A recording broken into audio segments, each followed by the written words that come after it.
धुंधकारी प्रेत बन गया।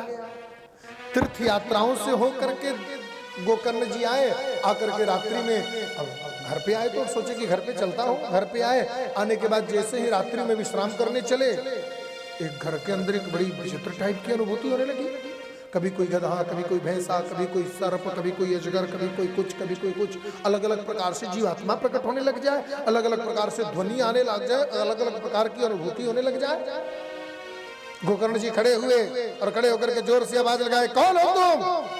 हाथ में तीर्थों का जल था, लेकर के पूरे घर में जल छिड़क दिया और जल के छिड़कने मात्र से उस जल के प्रभाव से उस मरे हुए धुंधकारी जो प्रेत बन गया था, उसके शरीर के अंदर थोड़ी सी पुण्य जागृत हुई तो वो बोलने लगा कि अहम भ्राता तुदीयोस्मि धुंधकारी रीति नामतः स्वकीये नैव दोषेण ब्रह्मत्वं नाशितो मया।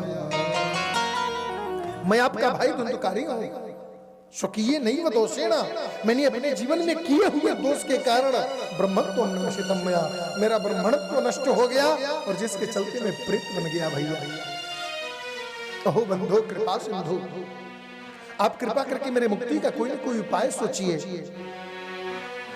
गोकर्ण जी बोले कि अभी तुम तो यहां से जाओ, मैं तुम्हारे मुक्ति का कोई न कोई उपाय सोचूंगा।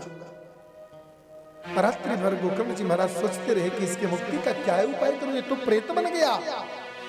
सुबह जगते ही भगवान सूर्य की आराधना किया और सूर्य की आराधना करके भगवान सूर्य से प्रश्न किया कि तुभ्यं नमो जगत साक्षी कि ब्रूहि में मुक्ति है तु कहूं। हे जगत के साक्षी, हे भगवान सूर्य, आप कृपा करके हमें बताओ, इस संसार में जिसके मुक्ति का कोई मार्ग नहीं, उसके मुक्ति का साधन क्या है?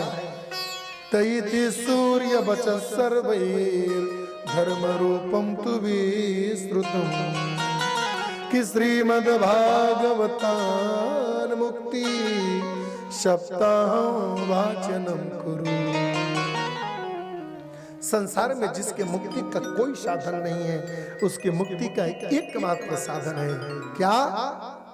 श्रीमद् भागवतान मुक्ति। संसार में मोक्ष प्राप्ति करने के सभी मार्ग जब बंद हो जाए, वहां से केवल एक ही मार्ग खुलता है, भागवत की शरणागति ले लो। भागवत की शरणागति लेते ही मोक्ष मिलेगा। भागवत कथा का आयोजन हुआ। भागवत कथा के आयोजन में 7 दिन तक बांस की गांठ में बैठ करके भागवत सुनता रहा धुंधकारी। 7 दिन भागवत सुसंपन्न हुए। 7वें दिन ग्रंथि फट गई। एवं सप्त दिनश्चैव सप्त ग्रंथि विभेदयेत्। 7वें दिन 7 गांठ फटी और फटते ही उसमें से धुंधकारी प्रकट हुआ और प्रकट हुआ तो भगवान विष्णु के पार्षद के रूप में प्रकट हो गया। बोलिए भक्तवत्सल भगवान की जय हो। भागवत महापुराण की जय हो। दिव्य रूप धारण करके प्रकट हुआ। प्रकट होने के बाद आकाश मार्ग से विमान आया। विमान पर बैठकर जाने लग गया। प्रश्न कर दिया। गोकर्ण जी ने पार्षदों से, बहुत ध्यान से सुनिएगा, कहते हैं कि यत्रैव बहवः सन्ति श्रोतारो मम निर्मला फिर आनी तानी विमानानि परेशान युगपत् कुतः। अरे महाराज, आपसे मेरा प्रश्न है। अत्रैव बहवः सन्ति, यहाँ तो बहुत सारे श्रोता हैं, हजारों लोग कथा सुन रहे हैं। श्रोतारो मम निर्मला, सभी श्रोता अच्छे हैं। फिर आनी तानी विमानानि, कथा सुनने पर जो विमान आता है, फिर ये धुंधकारी के लिए आया, बाकी लोगों के लिए नहीं। क्यों? बहुत ध्यान से सुनिएगा। सब लोगों ने कथा सुना तो फिर ये केवल धुंधकारी के लिए कथा क्यों आया? बोले केवल कथा सुनने से मतलब नहीं है, कथा सुनने की विधि तो जान लो साहब। हाँ, व्यास जी आई रहना ना कहत रहा कि गलती से भी रोड पर जाता ला कान में पड़ जाई ना तो मोक्ष मिल जाई। भाई 4 लाख रुपया खर्चा करे का जरूरत रहल सा।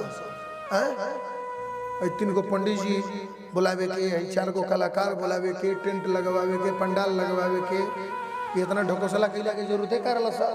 रास्ता में भी एक बार कान में पड़ जाई तो मोक्ष मिल जाई। एक सहजता के लिए कोई व्यास भाव के कारण कह देता है। कदाचित भागवत में भी भाव प्रधानता में ये बात कही गई है, लेकिन इतना भी सहज यदि मोक्ष मिलता तो सुखदेव जी को सूर्योदय से लेकर सूर्यास्त पर्यंत कंटिन्यू 12 घंटे तक पारायण और भागवत कथा परीक्षित को सुनाने की जरूरत नहीं पड़ती, क्योंकि परीक्षित इतने भी बड़े पापी नहीं थे कि उनको इतनी लंबी कथा सुनाने की जरूरत पड़े। भागवत का नियम है और उस विधि से सुनो, और उस विधि से सुनोगे तो उसका फल मिलेगा, वरना फल नहीं मिलने वाला। कैसे सुनना पड़ेगा महाराज?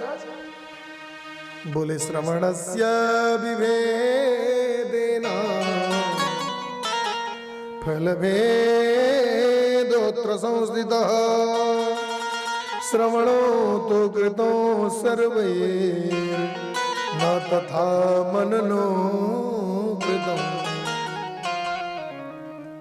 यहां बैठे ना आप लोग, कथा सुनने का नियम बता देता हूं।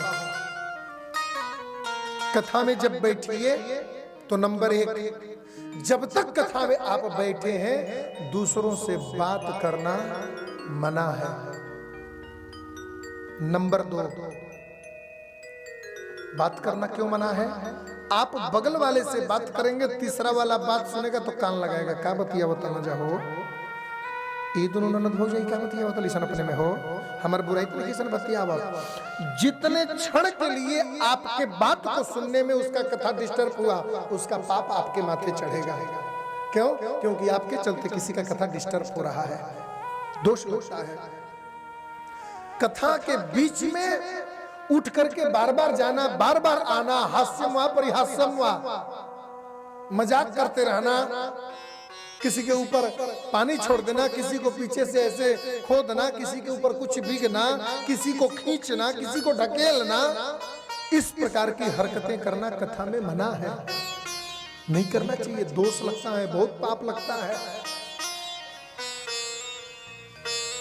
कथा सुनने का एक नियम है, कथा सुनिए और जो सुना है उसके बारे में मनन करिए। श्रवणम तु कृतम सर्वैर लेकिन न तथा मननम कृतम। कथा सुन तो लिया, लेकिन जब तक उसको मनन नहीं करेंगे, स्कूल में मास्टर साहब पढ़ा दिए, पढ़ तो लिए, लेकिन घर पर आकर के जब तक प्रैक्टिस करेंगे नहीं, एग्जाम में उस प्रश्न का हल होने वाला नहीं है। उसी तरह जब तक कथा सुनेंगे नहीं और कथा सुन के बाद उस कथा का चिंतन नहीं करेंगे, तब तक वो कथा दिल और दिमाग में बैठेगा नहीं, और जब तक कथा दिल और दिमाग में बैठेगा नहीं, तब तक उस कथा के प्रति प्रेम नहीं होगा, और जब तक उस कथा के प्रति प्रेम नहीं होगा तब तक उस कथा सुनने का सार नहीं निकलेगा, और तब तक भगवान की प्राप्ति नहीं होगी। प्रेम से बोलो।